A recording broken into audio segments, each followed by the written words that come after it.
What is up, my ducks and drakes? Welcome to the Crocodile Lake. Today we are reading The Golden Rule, a Standard-Size AU by Coby J. Line, chapters 10 and 11.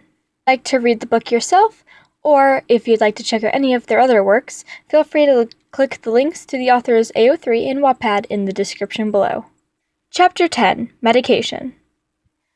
Patton sat cross-legged on his bed, staring down at the pill bottle he was holding. Pain medication. For his concussion. 1 tablet every 6 hours. Or, for a better fix, all of them at once. He grinned slightly at the morbid thought, but only slightly. Roman had delivered the medication to him early that morning, seeming to remember about the pounding headache Patton had. Patton hadn't taken a single one. Not yet. It felt like nails were driving into his head at every moment, and thought about whatever his wrist rubbed against something that stung painfully, but all that could stop in just a few minutes. We don't need you. They didn't need him. Patton felt his throat tighten as more tears welled up in his eyes. If they didn't need them, then why did he even need to be here? He was supposed to help others, but they didn't need him. They didn't even want him. Patton wasn't necessary. He grimaced, closing his eyes as tears traced down his face. Patton wasn't necessary. Patton didn't need to be here. No one thought of Patton. The world didn't think of Patton. Patton shouldn't even think about Patton. But he did. Patton was selfish. Selfish. Patton took back a sob, gripping the lid of his meds tightly with a shaking hand. He slowly twisted it, and then dropped the lid on the blanket next to him. He frowned slightly, looking at the size of the pills. He could probably swallow 3 at once, to get them down faster. Moving faster now, despite the pain in his head, Patton shook 3 into the palm of his hand and grabbed the water from the nightstand. We don't need you. He glanced to the side, procrastinating, and his gaze fell on the 3 envelopes he prepared that morning. He hadn't slept long, too upset to get enough rest. He thought long and hard about who could have leave a letter to, and had only been able to think of his roommates, not his family. And that was for sure, and Patton had no friends other than them, even though he was sure they didn't like him that much. The notes were short and concise, and next to them was a paper out in the open with even short note. His eyes scanned it, and he knew he was procrastinating what he was going to do. Treat others the way you want to be treated. That's the most important thing on earth. And it always has been. Put others before yourself. That's what everyone has always told me. The thing is, the world told me that to care about others first doesn't care about Patton either. So if Patton wasn't thinking of Patton, and the world wasn't thinking of Patton, who was thinking of Patton? No one was thinking of Patton. That's the way it's supposed to be. The way it always had been. I'm too selfish to keep trying, so I give up. The world doesn't need Patton anymore. Patton choked back tears and looked away from the note. He took a sip of water and took a breath. On 3. Talking to himself was useless, but he didn't care. 1. He was going to miss his friends. 2. And puppies. Maybe there'd be puppies if he ended up in heaven. What are you doing? To the door where Logan had just opened up and stood frozen. He walked slowly and swiftly, and Patton realized what he was going to do. He was going to stop Patton from leaving. Patton forced the pills into his mouth, but Logan grabbed him and pushed him onto his stomach, knocking the water across the suicide note. Patton gagged, spitting all 3 pills back onto the blanket. Let go of me, he yelled, trying to get Logan off of him. Patton, what are you thinking?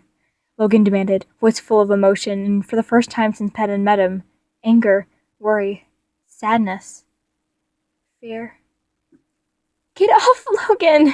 Patton begged, tears soaking the blanket where his face was pressed. Patton, Logan said, hands tightening painfully on Patton's shoulders. Patton gasped. You're hurting me! He cried desperately. Logan immediately loosened his grip, pulling Patton into a sitting position. He was shocked to see Logan was crying too and looked away quickly. Patton. Logan was breathing heavily. What the hell? What in the name of Disney is going on here? Roman said, hurrying in Virgil on his heels. Patton, are you alright? No! Patton said, staring in dismay at the pills he had spilled onto the floor. Look what you've done, Logan. You ruined it. Don't! Logan grabbed his wrist and Patton reached for them. Patton stared at them. Logan? Roman asked softly. He was trying to kill himself, Logan said. Patton swallowed, looking away from them all. He knew what the reactions would be. He knew them better than anyone. Virgil devastatingly, probably going to have a panic attack. Roman was confused but angry and also concerned. Logan was, well, he didn't know what Logan was as well as he wanted to, but it was supposed to be too late. Let go of me! He pulled from Logan's grasp and flopped onto the pillow, which had been soaked with water that he spilled. What do you mean, kill yourself? Roman asked. Patton was right. He was confused. Logan pulled the note from under Patton's head and read it. Patton didn't try to stop crying. It was useless. They knew how selfish he was now. Everything was ruined. The room was silent, except for the sobs that Patton tried to stifle. After a few moments, someone gently wrapped their arms around Patton's shoulders and lifted him up. Patton let them, meaning to flop back down anyway, but instead, Logan held him up tightly, keeping him close. For some reason, that made everything worse. G-pad, Virgil said from somewhere to Patton's left. We didn't know. I didn't. That's not what I meant at all. Patton didn't reply. He couldn't stop crying. It was like years and years kept flowing out of him at that moment. And in a way, it felt good. Patton was terrified. Why? Patton choked out, looking at Logan. Why did you stop me? Patton! Virgil protested, but Logan didn't seem to notice. He just stared at Patton, frowning slightly. I didn't want to lose someone else, he said softly. Not like that. I'm sorry. Patton choked out, rubbing his eyes and knocking off his glasses. I don't know. I wanted to be selfish for once, and I just being selfish isn't a bad thing, Roman said softly. Not all the time, anyway. Sometimes you need to be selfish, Patton. I don't care what someone else may have told you. It doesn't matter. His voice grew firmer, more confident. You need to take care of yourself before you could take care of others. It just makes sense. I kind of did, Patton protested, before I had a job and everything, but nothing, Logan said, shaking his hand. I don't believe Roman was talking about logicalistic things and physical needs. Patton remained silent. Everyone has emotions, Patton. Nothing changes that. And people have emotional needs. Heaven knows you taught me that. But enough, Virgil said, obviously close to tears. This stops now, Patton. You need to actually care about yourself. For now, though, Logan said, glancing at the pills spread across the floor. We need to clean up and check the bandages on your head. Patton sighed, then nodded. If that's what you want, I guess, he mumbled softly. He heard one of them sigh softly, but Logan just nodded and Patton's shoulder. Baby steps. After cleaning up the pills and assuring that Patton wouldn't try to take his life again, it took Logan 10 minutes to cajole his family's phone number from Patton. He resisted for a long time, saying first he didn't want to bother them, then that they might not answer, and then finally spoke what Logan knew he had thought was the truth. They don't care, Logan, he burst out, tears filling his eyes once again. They've never cared about me. Go ahead and ask them. And he'd given Logan his parents' phone number. Logan was slightly afraid of what he'd find, but left Patton with the others and went to the kitchen to call them. They answered on the fourth ring. Hello, what do you want? The voice was so rough, Logan doubted whether it had spoken a kind word. Are you Mr. Hart? He asked, glancing at the name he jotted down eons ago on the notepad magneted on the fridge, after Patton's name. I am, and who is this? I'm Logan, a friend of your son, he said. There was silence. Is Patton Hart your son? You could call him that, the voice said, somehow less welcoming than before. What do you want? Mr. Hart, I don't know how to tell you this, Logan said softly, but Patton attempted suicide today. A beat, then two. Attempted? Logan was disgusted at the disappointment in the man's voice. What stopped him? I stopped him, Logan said, gripping the phone tightly. Did you hear what I said? Patton tried to kill himself. I know what suicide is, the man snapped, and I think it was about time the kid took care of himself. He's useless, and You're kidding. Logan braced himself for the counter. Mr. Hart, do you understand yourself? Patton is a person, a living human. Do you understand the psychological stress he must be under? No, and I wish I hadn't stopped him. The man spat. Good day. And then the line went dead. Logan dropped the phone, nearly falling on the floor, because he thought to himself on the counter again. He stared at the cupboards, not really seeing them. Logan saw ninth grade him getting home from school and run to his brother's bedroom. He saw the past play out much like the last day had, except vastly different. Logan didn't get to his brother's before he took the pills. Logan didn't stop his brother from swallowing them and falling asleep. Logan didn't wake his brother up, no matter how hard he tried. He had been hysterical and missed school for the next week. Logan could still remember that day, but the next months were blank to him. He had to retake freshman year of high school because he didn't do any homework after his brother killed himself. The second time he took those classes, Logan became a robot. He did his homework and got 100%, no matter how late he stayed up to study. He didn't stop until he met Patton, and everything changed for the better.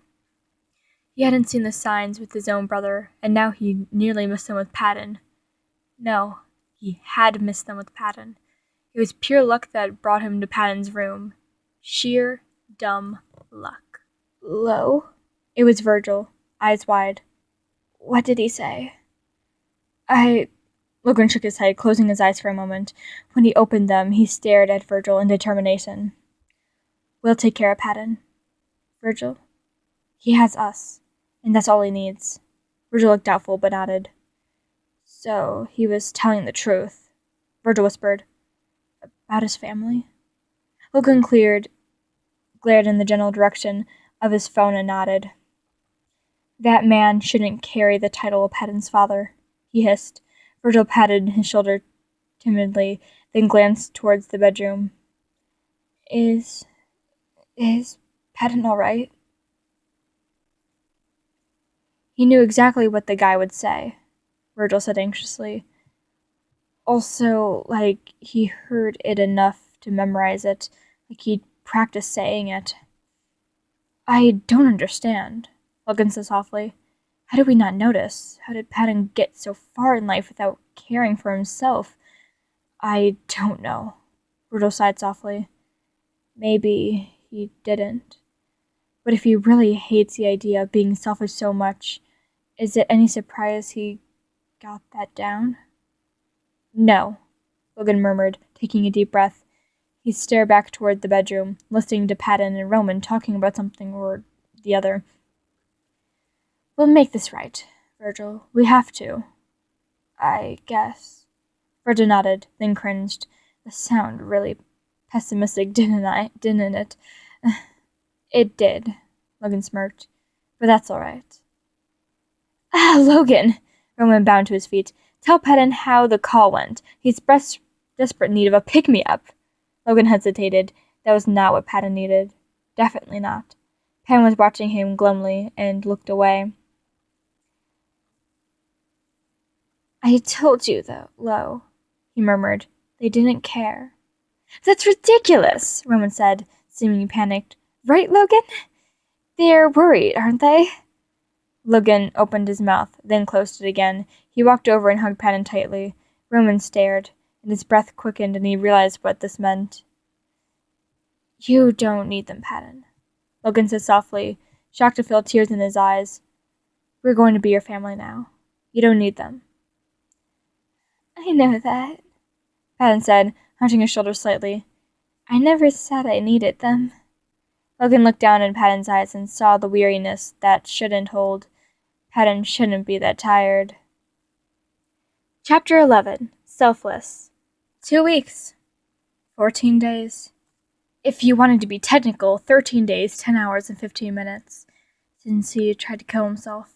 Patton stared in the mirror, searching his reflection for anything. A sign, something that proved the last 2 weeks weren't useless. There was a restraining order against D for when he'd get out of jail. Patton's head wound had healed and just a small scar under his temple. He had attended a few therapy sessions at the other's insistence. All of that helped, but he just didn't get it. The past 2 weeks seemed like a dream, and heaven knows Patton had dreamed about something happening, someone caring about him, the way he cared about them. But he knew dreams didn't come true. Yet this one did. Patton, you in there? Virgil knocked on the bathroom door. Yeah, 1 sec, Patton said, reaching up to rub his eyes. He took a deep breath before exiting. Sorry. It's fine. Logan and I were just wondering where you were. Virgil sighed, glancing away. Patton frowned. Logan? Yeah, we were all kind of wondering. Virgil confessed. You were in there for like 20 minutes. Oh! Patton scratched the back of his neck. Sorry. Virgil sighed. Stop apologizing, he said playfully, starting towards the living room. I think Logan did have something he wanted to talk to you about, though. Okie dokie. Patton bounced after him, though couldn't help but wonder. What would Logan want to talk to him about this time? He was seated at the kitchen table, tapping a pencil to his chin. Robin was listening to Disney music, scribbling down in his notebook. The one in front of Logan was blank. Hey, kiddo, what you want to talk about? He said, sitting down next to Logan. Logan glanced up, and Pam was surprised to see the anxiety in his eyes. You okay? Oh, I think I will be, Logan sighed, putting down his pencil. Patton, I had an idea. I thought it might help you, but I'm not sure. Help me with what? Patton asked, forcing a smile. Everything's been going awesome, you know that. Awesome's not the word I use, Logan said as Virgil sat on the couch and put on his headphones. Patton frowned. What's your idea? He finally asked. Logan adjusted his tie, then took a deep breath. Well, I've been thinking a lot about your past and everything, and I realized how little I actually know about you. Your real personality. Your likes, your dislikes, that kind of thing. I did realize, however, that you may not know this about yourself, and so I thought I could somehow help. But thinking back, it's a terrible idea, and I really... Slow down, Patton said, staring at him. Logan stopped and took a breath, covering his face. My apologies, Patton, he sighed. Really was, juvenile to think. No, you're right. Patton chewed his lip, avoiding eye contact. You won't believe me if you won't believe me if I tell you all I like is making others happy, right? That can't be everything, Logan agreed softly, tapping his pencil again. And I thought it may help you come to terms with your past if you had yourself to fall back on. English? Patton asked apologetically. Logan smiled. All your life, I suppose you've been forcing yourself to be one-dimensional, he explained. Like a background character in any book or movie, correct? Patton nodded. Yeah, actually, he sighed. That was kinda what I was trying to do. It didn't turn out so well, Logan said softly. Patton shrugged. Depends on what you see as well, but I agree. Well, I was thinking that if you worked on expanding your personality, you'd be able to find a more stable lifestyle, Logan explained, spreading his hands. Patton frowned, then sighed and nodded. Well, might as well give it a shot, he agreed. How do I do that? Many people explain themselves to using lists of favorites, Logan said, adjusting his glasses. I never really understood it, but I thought that would be a good place to start for you. just so you could understand yourself a bit more and become more dimensional. So, like, favorite colors? Patton asked, raising an eyebrow. Logan nodded. Sure, we could start with color, he agreed, scribbling the word down and looking at him expectantly. Patton chuckled. You're writing this down? Of course, every experiment needs to be written down, Logan said blankly. Patton just smiled, nodding. All right, he frowned. Rainbow one color. Logan shook his head. You can't be vague, Patton. Think about what you truly love. Patton fell silent, thinking. Love? What color did he like the most? Well, Bloom called him, which was always why he wore it. But there was also something about red. It was just beautiful and loud and different. I guess I like red, Patton mumbled, feeling his face grow warm. But I like all the colors. They're really good. I really never thought about what I cared for the most, and red, Logan said, scribbling it down. Patton sighed, covering his face. Wonderful. What about favorite food? I don't know, Patton whined, not looking up. Logan, I didn't know if I can do this. It's just food. Honestly, it keeps me alive, and that's okay, and what food pleases you the most? Logan insisted. Patton racked his mind, trying to think of one food he preferred. Cookies? He shrugged, grimacing. This is hard, Logan. I'm sorry, Logan said softly. I thought it would help, but Patton looked at Logan's list. Red, cookies. Patton stared at it a moment, feeling something change inside of him. He liked red. He loved cookies. Selfish. But he liked them. It is helping, he said softly, wringing his hands. It's just hard. I'm sorry. I was just... No one ever wanted to know what I liked before. Patton laughed nervously. And I never had to think about it before, and... You're just... so selfless. Logan sighed, rubbing his eyes. Patton blinked. You think I'm selfless? He asked, voice cracking slightly. That sentence made his heart seem to fill his entire body. Isn't that your goal? Logan asked, eyebrow raised. To be selfless? Well, yeah, but I didn't think I was going to be so good, Patton murmured. Pat, you literally almost died for someone you met 3 months ago, Logan said, staring at him. That's selfless. You're selfless to the brink of unhealthiness. You need to understand that that's not a good thing to be completely selfless. But you can be selfish, Logan said firmly.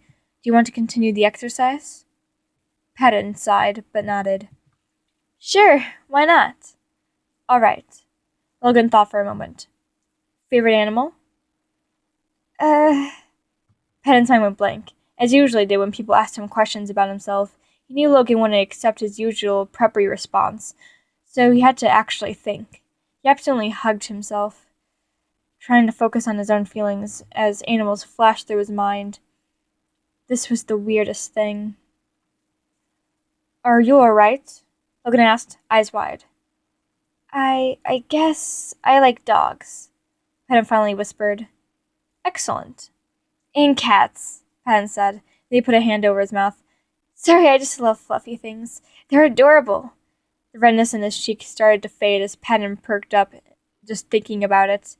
With their little toe beans and their cute faces. I suppose they're adorable. Logan nodded.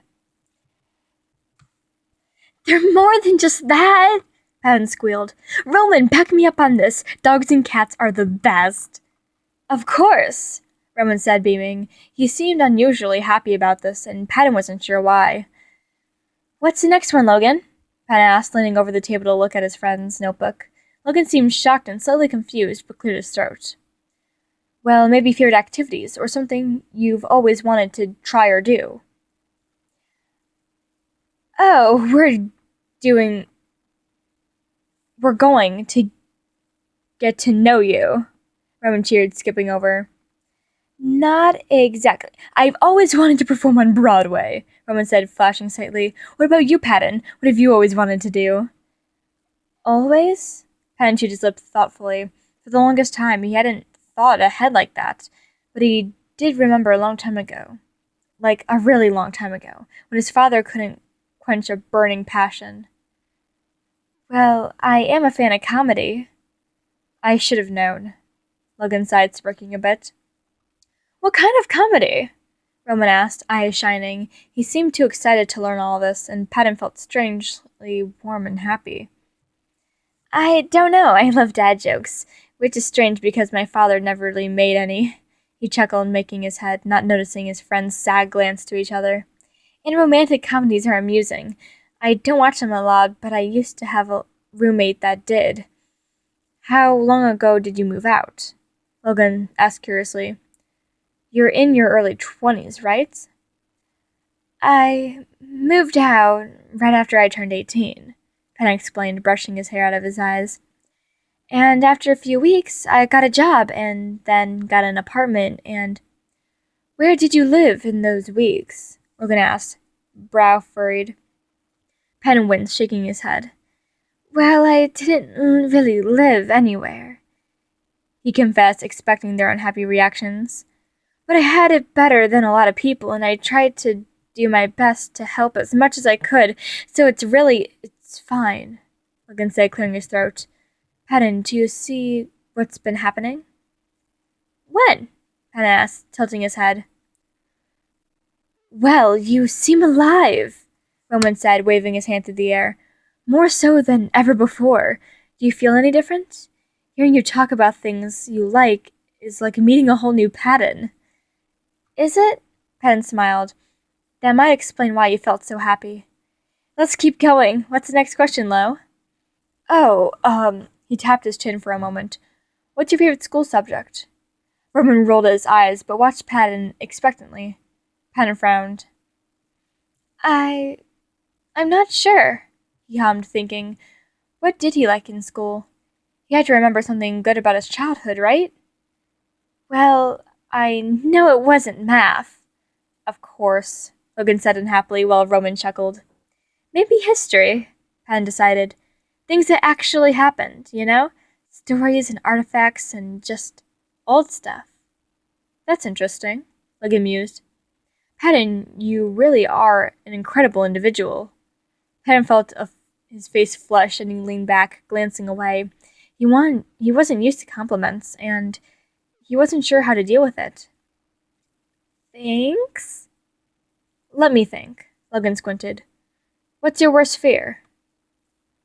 I thought we were doing favorites, Rowan burst out, pouting. Worst fear? Patton chuckled nervously. It's silly. I'm sure it's perfectly logical, Logan waved a hand. Why don't we go first? Go first for what? Virgil asked, suddenly behind them. Patton gasped, then giggled. Worst fear, Virgil? Roman asked, smirking. Virgil frowned, thinking. What lives at the bottom of the ocean? He said in a strange whisper. Patton giggled nervously. What about you, Princey? Are you afraid of anything? Well, Roman winced slightly. I do happen to have a fear of heights, but I'm nearly over it now. Then he glanced at Logan. And what about you, Microsoft nerd? Logan stared at him and smiled. Logan? Well, Logan cleared his throat. I do try to keep emotion out of most decisions, Patton frowned. But I cannot deny that I have fears, most of them meaningless of human existence. Wow, what? Virgil raised his eyebrows. I thought I was the angsty one. What about you, Patton? Roman asked, ignoring the creepy way Logan stared at Virgil. What scares you the most? Patton giggled. It's very silly. So are you, Virgil said with a smirk. Well, I'm terribly afraid of spiders, Patton murmured, brushing his back against his neck as he imagined one crawling on him. That was met by silence for a moment. And that is your worst fear? Yeah. Really? Virgil said, eyebrows raised. Nothing else scares you very much. Patton shook his head. Patton, you have the right to be afraid of anything, even if it makes you very little sense, Robin said, striking a grand pose. Let's call them what they are, Patton said gravely. Creepy crawly death dealers. What? I will gladly destroy a spider for you, Patton, Robin said, squinting around the kitchen as if watching for them. Oh, thanks, Patton said. For some reason, he felt extremely happy about that. Somehow, it was the promise that opened his eyes. Patton wasn't alone. Even if Patton wasn't thinking of Patton, even if the world wasn't thinking of Patton, even if he felt like no one was thinking about Patton, someone would be thinking about Patton. Well, so much for listening. Remember, the author's information is in the description below, along with my information. I have social medias, and my Wattpad in AO3 is also down there. Feel free to join my Discord. My Discord is very fun in some places.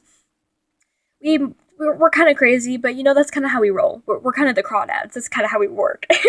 On my Discord, we also put up polls and quizzes and just fun little activities, and it's really fun for all of us. And I really hope you can make it. If you want to, you don't have to come. I'm sorry. And stay hydrated. Please drink all the water. Please exercise. Please get proper amount of sleep. Take breaks. Self-care, and do your best.